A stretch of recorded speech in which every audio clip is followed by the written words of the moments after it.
The University of Detroit Mercy presents another brand new episode of Ask the Professor, the radio show on which you match wits with University of Detroit Mercy professors in an unrehearsed session of questions and answers. Today's program was recorded using Zoom video conferencing technology. The University Tower chimes, bringing another session of Ask the Professor, the show on which you match wits with the University of Detroit Mercy professors in an unrehearsed session of questions and answers. I'm Matt Mio, and let me introduce to you our panel for today. To my southeast, it's Professor Beth Oljar. Hi, good to be here. Thanks for being here, and thanks to God that you are not in the southeast of the United States right now, which is a hotspot for the coronavirus. Well, right. Yeah, well, welcome to scientific objective fact the hard way.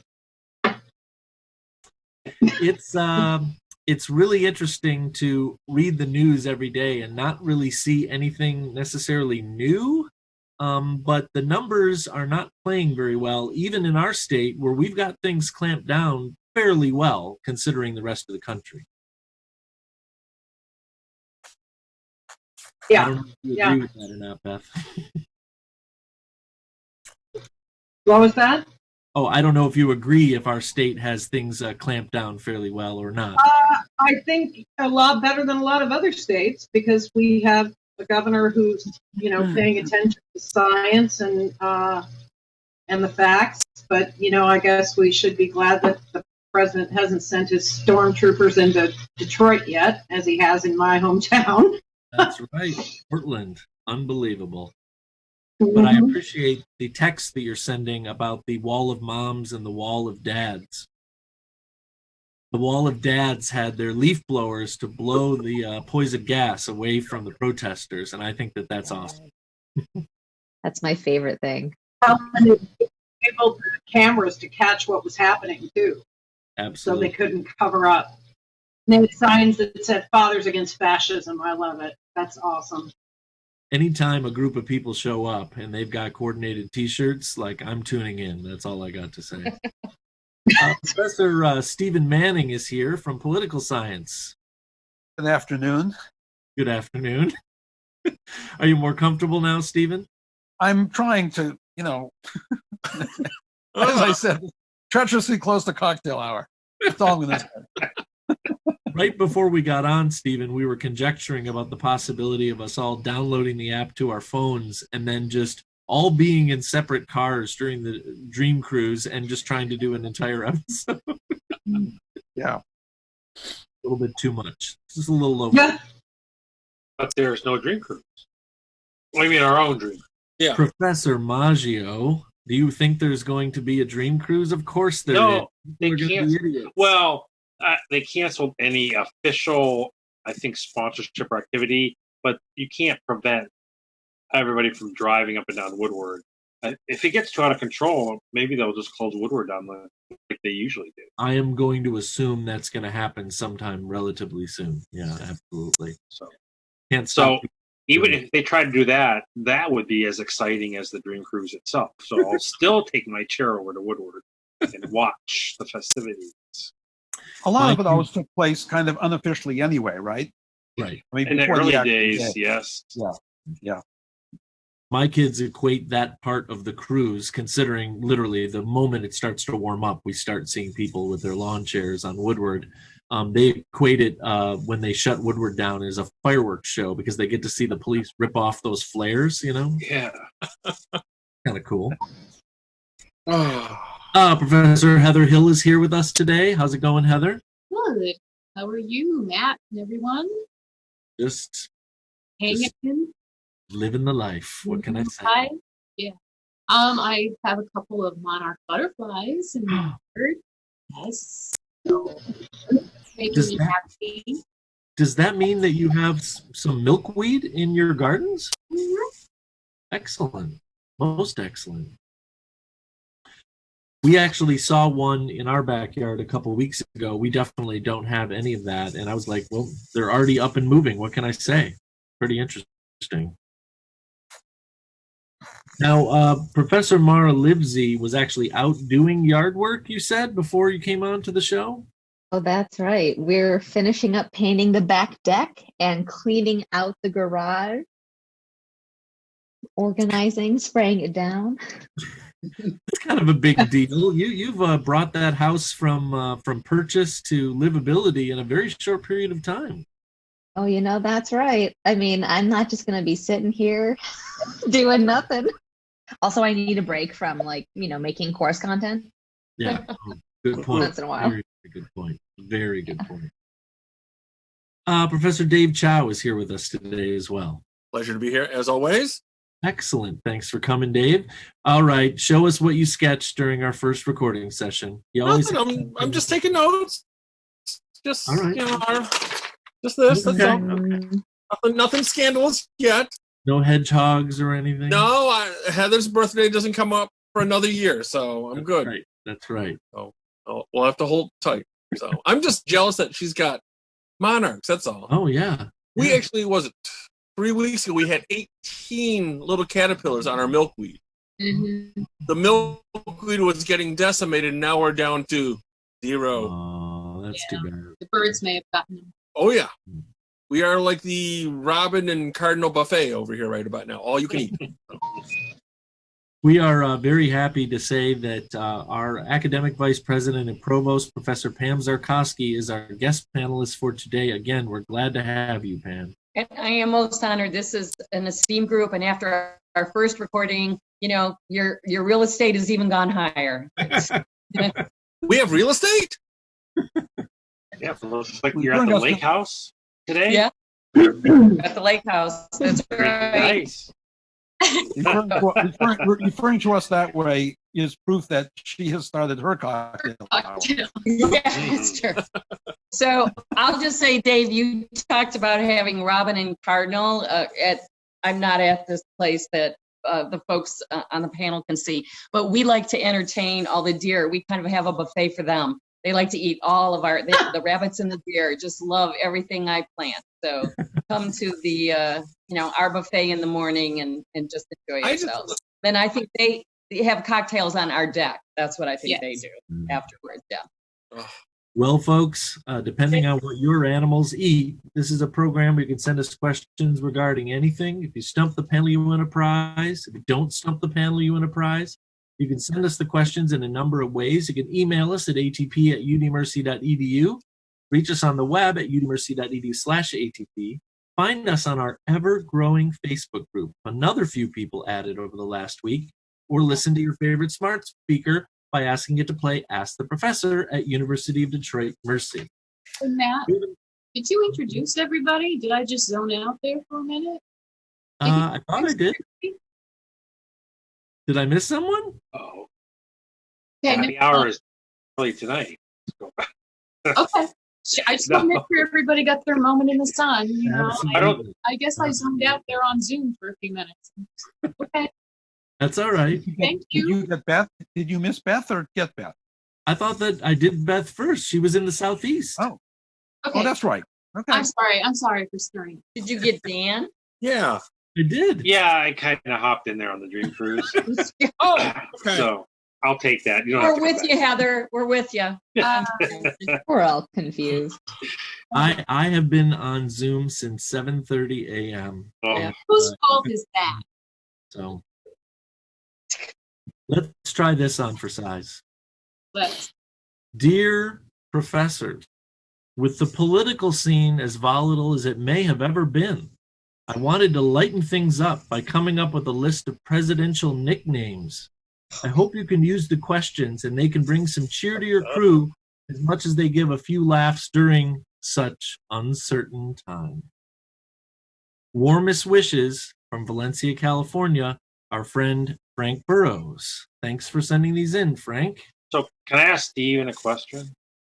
So that's an interesting introduction to that the times that we are in. But to put that in perspective, are we really in unusual times, or has this been played out over and over again since the beginning of politics in this country? How is what we're experiencing now any different than how it has been? Is it really that different?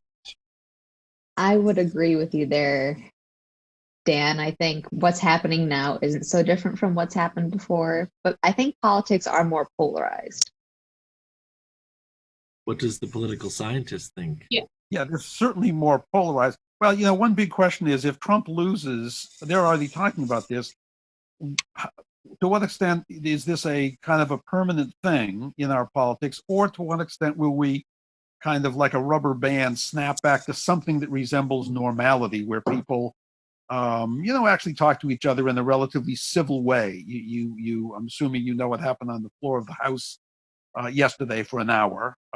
That's certainly unprecedented ever, but it's an question. Hopefully, will opportunists that they are, leaving the president a little bit, disagreeing with the president on some basic issues, including the next rescue package. Yeah, the Lincoln So, Project's been pretty amazing too, as far as Yeah, I stuff was like going to that. mention the Lincoln Project. Yep. Pretty interesting. Led by, among others, Kellyanne Conway's husband, who was one of the first and remains one of the leaders of that group. Right. Yeah, that's fascinating. That is fascinating to me. That's, I guess, been a lot. I don't want to say it that way. Been allowed to go on. Makes you wonder what the real reality is when you see things like that you think should not exist. Anyway. Yeah, Just I'd like to be in the fly in the wall in the Conways cocktail hour and dinner. like a cocktail hour. Yes, I thought you were going to say Cocktail something hour. else. Yet another cocktail hour reference. I know. Well, we could say pillow talk. I mean, No. Okay. oh, you're right. I haven't had dinner yet. I'm sorry. We're going to list some presidential nicknames, and I'm going to be asking you for the president. The human iceberg. Hoover. Coolidge. I would have thought it was Coolidge. But it's not Coolidge. Taft? Wilson. Not Hoover. Human iceberg. Rutherford B. Hayes. I'm sorry, Pam, what was that? Lincoln? No. Although that kind of fits a little bit too. Yeah. No, these initials are B.H. Benjamin Harris. It's in Harrison. Benjamin Harrison. Yep. I don't exactly know how that applies because all I really have are the matches here, but we have a political scientist, so I'm expecting, Stephen to Yeah. figure everything out here, How about this one, Stephen? This one should get the train running again. How about the great engineer? Wilson. Oh. FDR. Engineer. You just said his name, Stephen. FDR. No, before your previous response. Oh, Hoover. Yeah, that's Herbert Hoover. Really? Yep. He engineered quite a lot of bad stuff. How did he get that name? He didn't say he was an engineer. Yeah, good or bad. He built the dam, didn't he? Yeah, that's pretty good. Jeez. I feel like I'm back in my freshman. But he probably class. said, I don't give a damn, not build a damn. Yeah. God, I'm going to miss it so much. This next one I actually learned from Beth Oljar because we were talking quite a bit back in the Bush years, as in the W. Bush years. Do you remember which president, Beth, you had told me was nicknamed your fraudulency? Nixon. Mm-mm. Someone who won a highly. I told you that? Yeah, you were the one saying that this president had that nickname because things were so wonky in the Electoral College. I just remember learning it from you. Oh boy. Who's the president in the Teapot Dome stand? It says it said it was Hayes. It was Rutherford B. Hayes, who was the president in between the Clevelands. Is that right? Or was that Harrison? You're asking too many questions, Matt. I've learned one thing about this show. it would behoove me to memorize the presidents in order.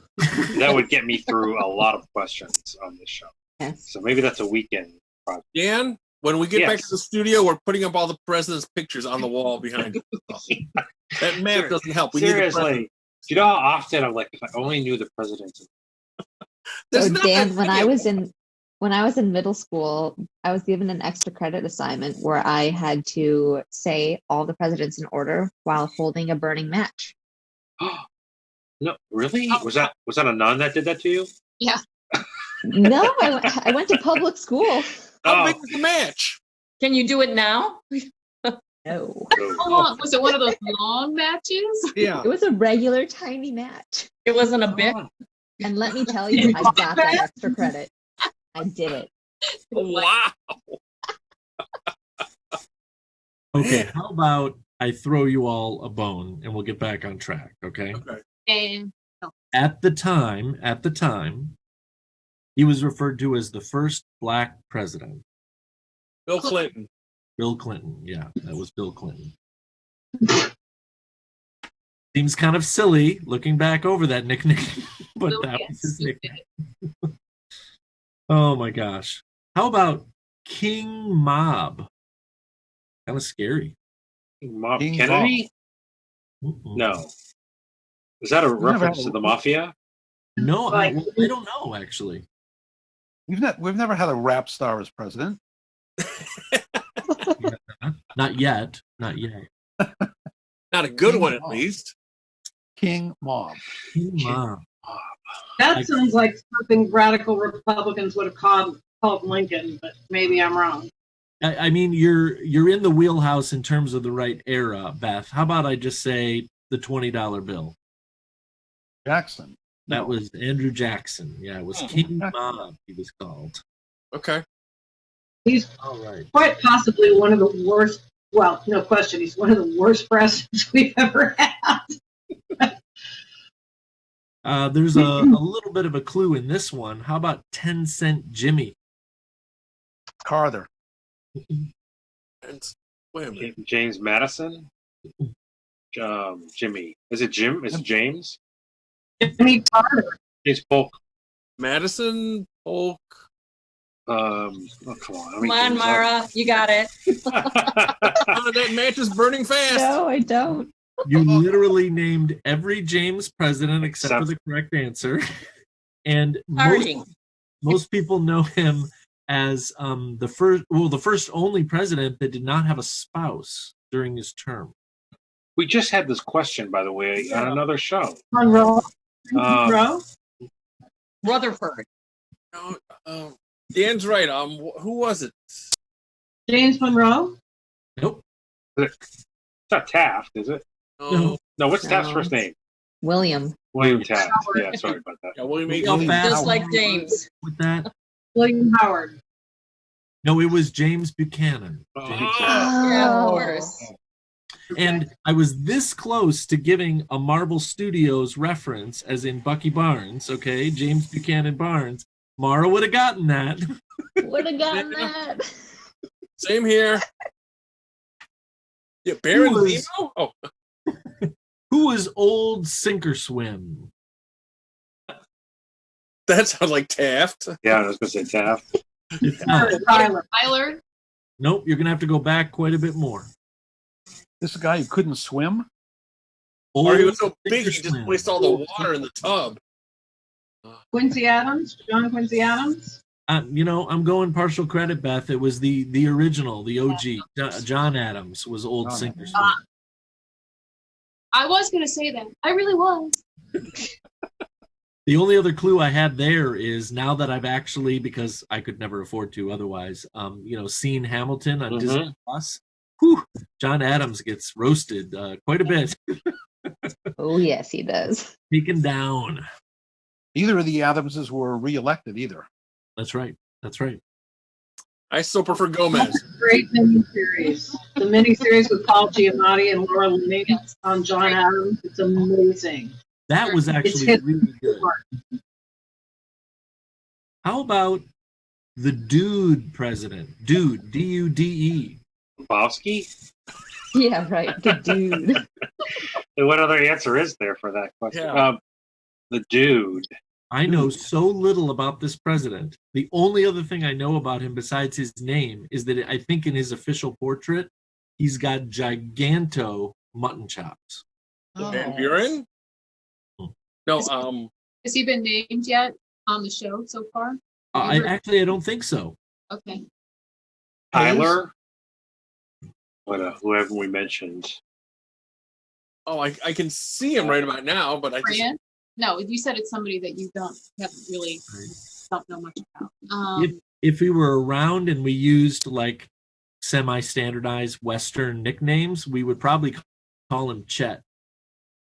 Chester A. Arthur. Arthur, yes, Chester Arthur. Like I said, he plays center field for the Tigers? He was the dude. He was the dude. Not Chet Lemon. Oh.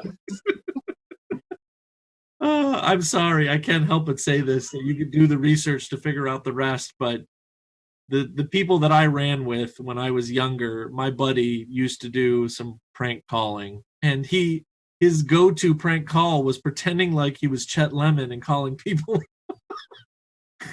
Tigers center fielder Chet Lemon from the 80s. Where is that coming from? I don't know.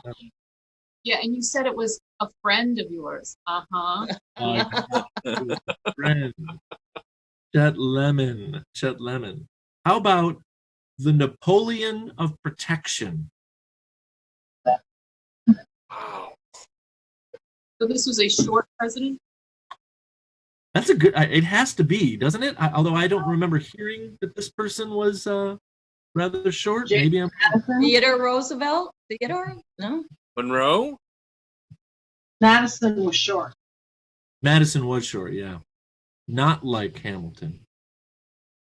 Monroe was a protector, I suppose. The initials here are WM. McKinley. It was McKinley, yeah. William McKinley. Look what happened to him. No comment. All I can think about, as usual, is something from The Simpsons, where the joke is that Mr. Burns, the miser, is so old that he already lived through McKinley-nomics, and whatever that even means.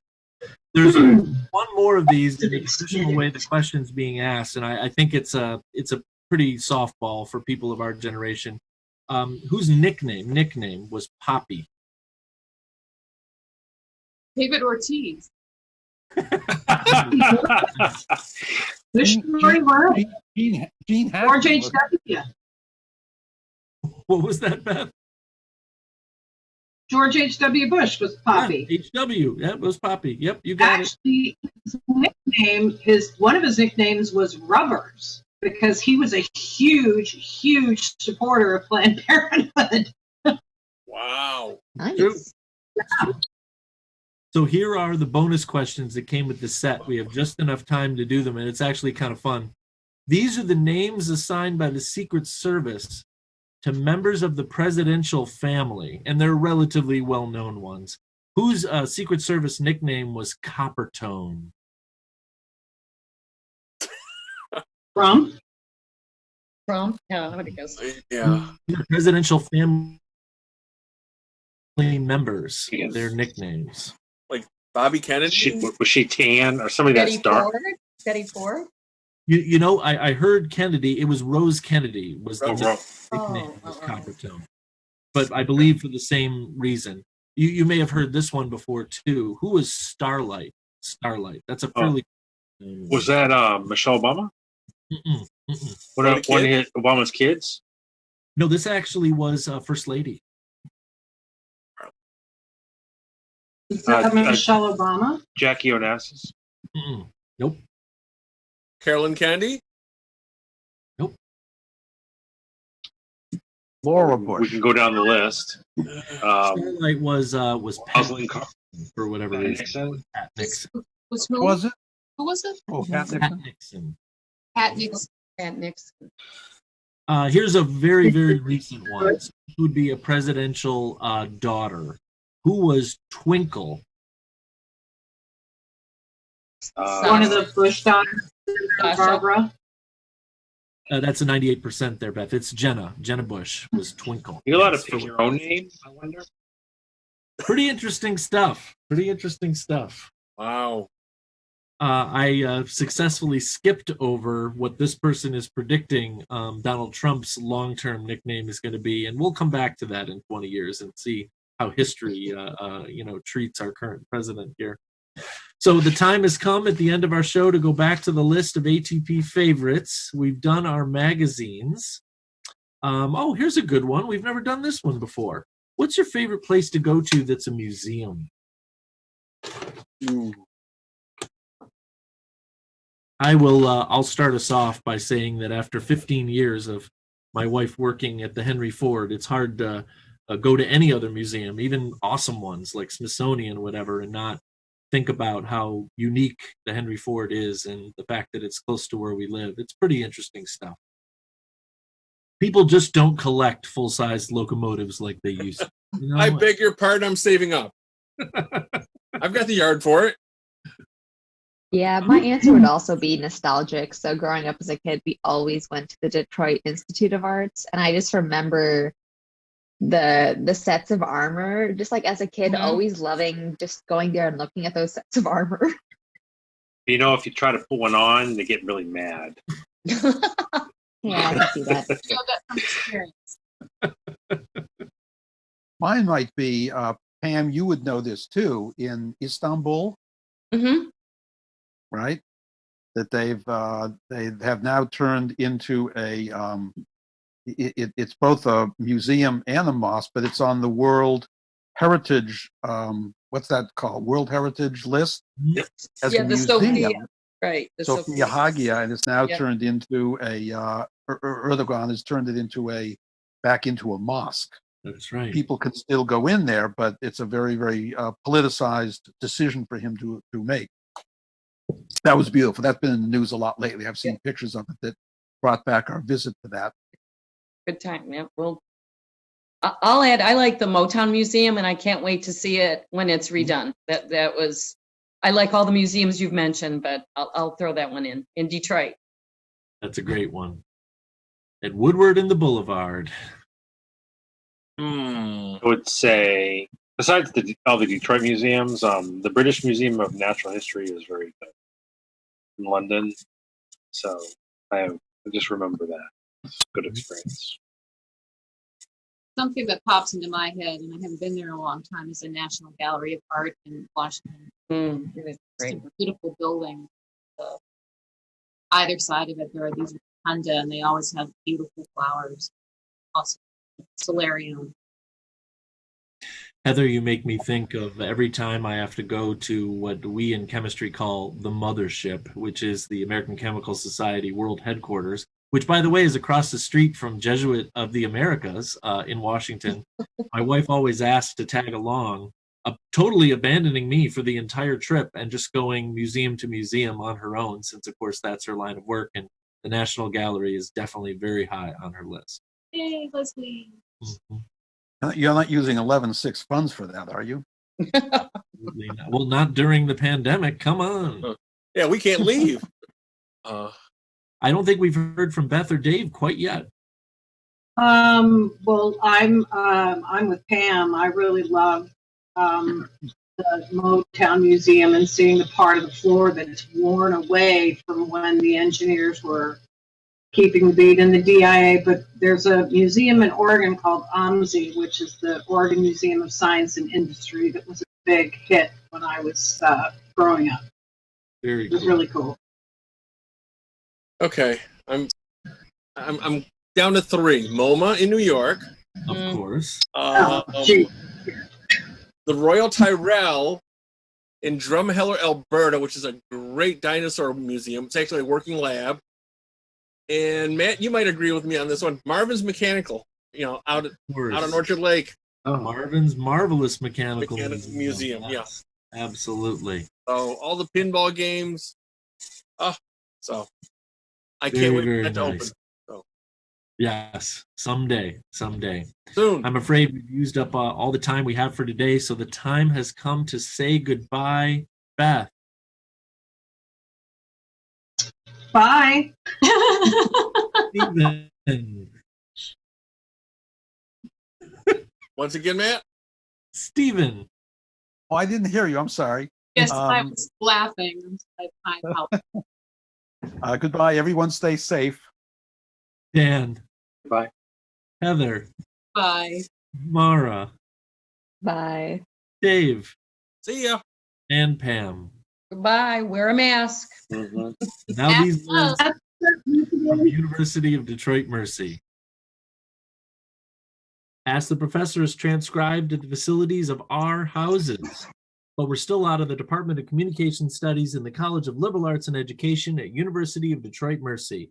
Ask the Professor is produced and technically directed by Michael Jason and Brian Masonville, and our executive producer is Professor Jason Roach. Until next week, I'm your host, Matt Mio.